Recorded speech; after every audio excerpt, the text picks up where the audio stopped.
I am holding my guts in because the Ghostface Killer came back and I won against fighting him.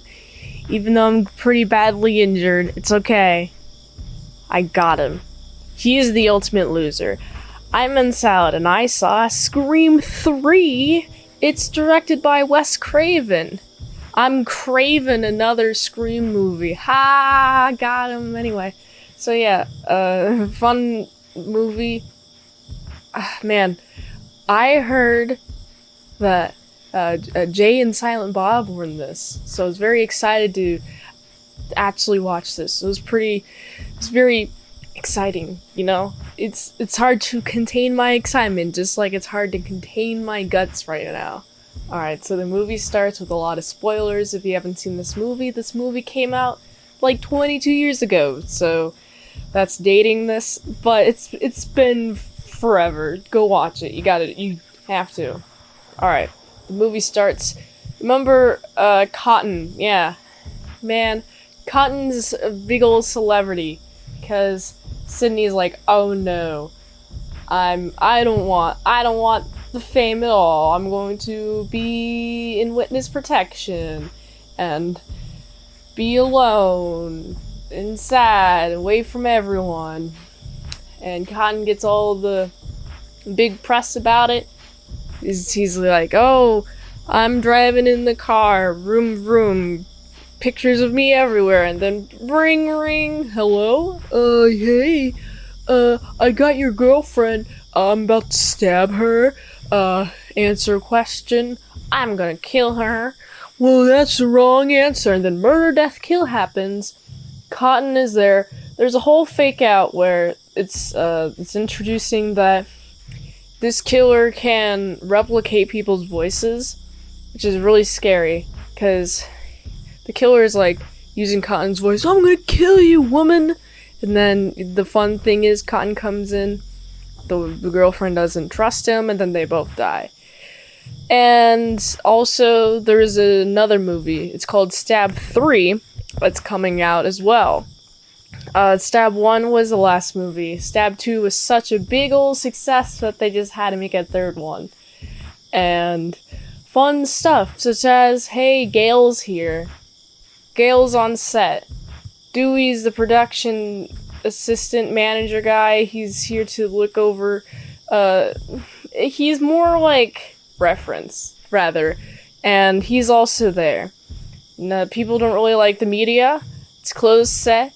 They don't really like Gail when she first appears.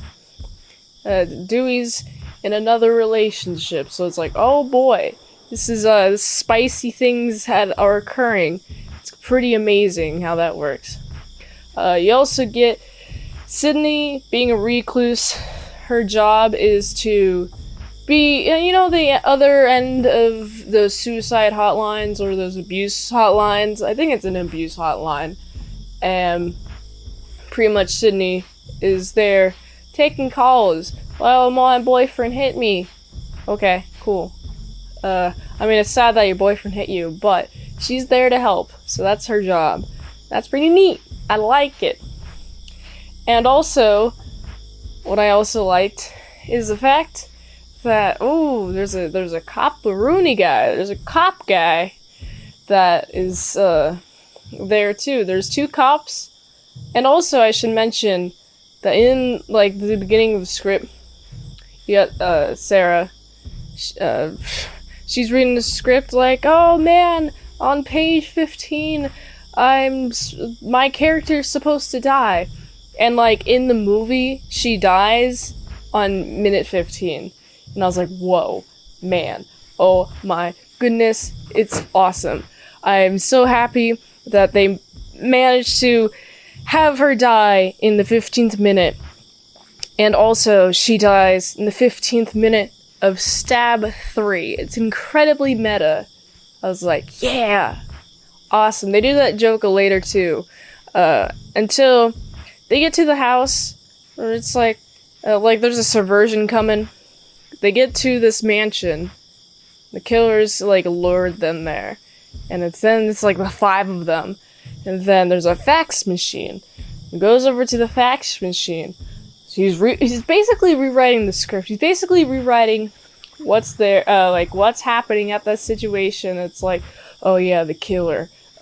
He was in the house, and these 5 people were trapped. But he'll show mercy to one person who, and then is curious enough to go to the fax machine, holds up a lighter, pew pew.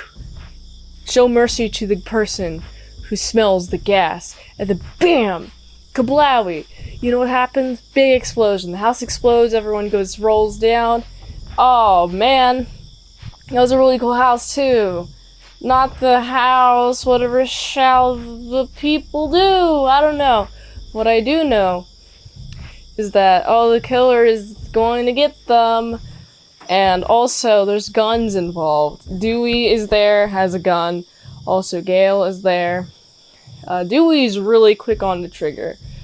Basically, whenever you got Gale and Sydney are being attacked by the killer, he's like, pow, pow, pow, pow, pow, pow, pow, pow, pow, pow, pow, pow, pow. Scares him off. Awesome moment. Moment of safety, then pow, pow, pow, pow, pow, pow, pow, more killers shenanigans. Oh boy, the killer's after us. Sydney's, taken out of her hiding spot because the killer's called her. And then she's like, oh, well, I don't want to be alone out there. I'm gonna go in police custody and, kind of be safe, I guess, being around people. The police cop man, though, I remember suspecting him the entire time. I was like, you kind of remind me of the ice truck killer from Dexter. And the smooth charmingness of him. I was like, ooh, you might be killer, man. I don't know, I don't trust you. You also got a lot of files on Sydney, so what's your deal, man? Well, it's pretty fun. Safe to say that, hey, I'm super excited for Sydney to be, out of the cabin, because she's been a lot of recluse. There's, whole lot of, hey, I'm glad that you're back, and stuff. But also, let's go to this mansion. You also got Dewey and Gale are at this mansion, too. They're being tied up. You know what happens when being tied up? Oh, the killer calls Sydney. Hey, Sydney, you gotta come here. Come here? Yeah, or else they're going to die. Stuff like that. And so she goes to the mansion. Pretty much immediately you got Killer Man.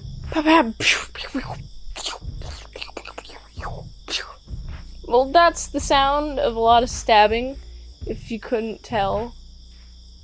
And it's like, wow, Sydney, I think you're doing just fine for yourself. Defending yourself, not throwing everything at him at once, but throwing select objects. You're choosing better objects to fight him with this time. I'm glad that you have, a secret gun that you took, even though the secret gun that you were oh, there's just one gun, ooh, throw it in the pool, but I had another gun that I didn't even consider, pow!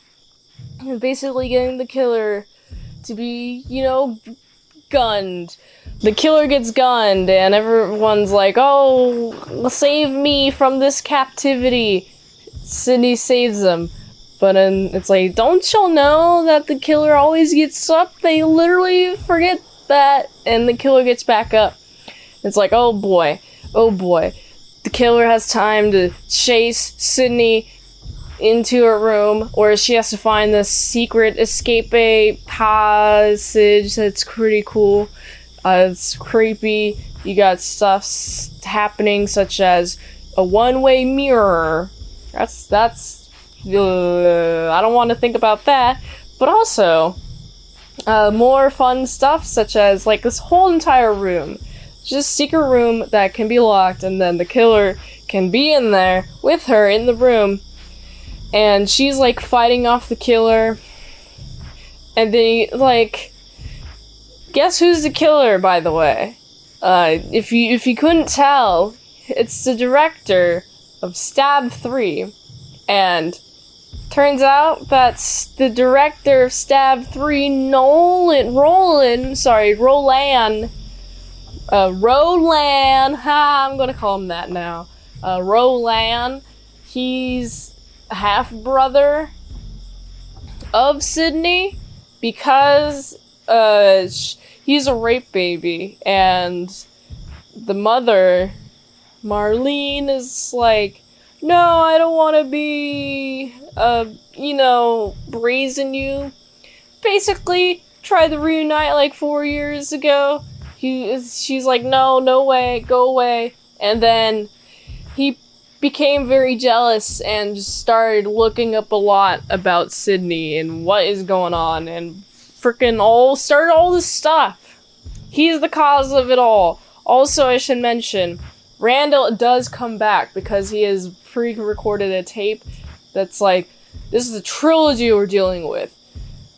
Some stuff that comes from the past shows up, like, the Marlene stuff, the dead mom stuff, rather, and then all rules are off. This is the final chapter. Even the lead can die. And so there's, like, a lot of different, like, oh no, the lead is, oh no, Sydney's about to die. She got shot a couple of times, but it turns out she was wearing a bulletproof vest. And also turns out that Roland was wearing a bulletproof vest.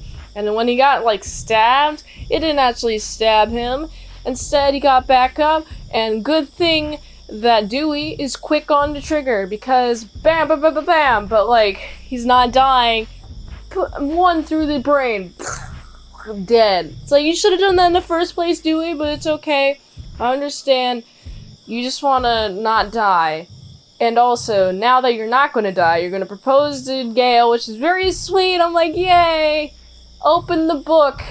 Open the book, Gale. Open the book. Please open the book. Oh, yeah, you open the book. Look at the ring. You like rings, right? Yeah. Personally, I never really understood rings. It just seems like something to distract yourself with and then eventually lose. So, yeah, I don't know. But Gale seems to like the ring, and I like the end of this movie. Also, I should mention that the end of the movie, a departure from the beginning where you see Sydney locking the doors and locking the gate. She leaves the gate open. Okay, that's fine. Keeps the alarm off. Okay. And then leaves the door wide open when the wind opens it. It's like, close the door at this point, please. You're gonna let bugs in. Do not care about bugs.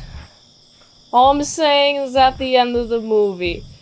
Man, this movie was so much more meta. All the meta. Man, so much meta. I really have a soft spot in my almost disemboweled guts that I'm holding. And it's a soft spot there for that. And so I gotta give this movie a solid, like, 8.05. Yeah, that's the score. I did it. If you like that content, I have more content on patreon.com/ASEpresents for $3 a month. You get some daily vlogs. Wow. Also, $5 a month. You get salad dressings. You want to see me review some cosplays? Well, you can go there. You might be like, oh, I wanted to look at that. Velma, I want to be Velma. Is it good? I'll tell you if it's good. Go to that place. Also, $20 a month. You get one movie review per 1 month. So go check out patreon.com/ASEpresents. Also, adult content, 18 plus, 18 plus, 18 plus plus plus. Fun stuff, such as this link tree right here. I answer all fan DMs. DM me stuff, I'll answer away. Tappity tap tap tap. That's me all the time. Go to this here, right now. Do it now. Please, now. Do it. Till next time, I'm in salad sauce. See you later, my salad croutons and bacon bits.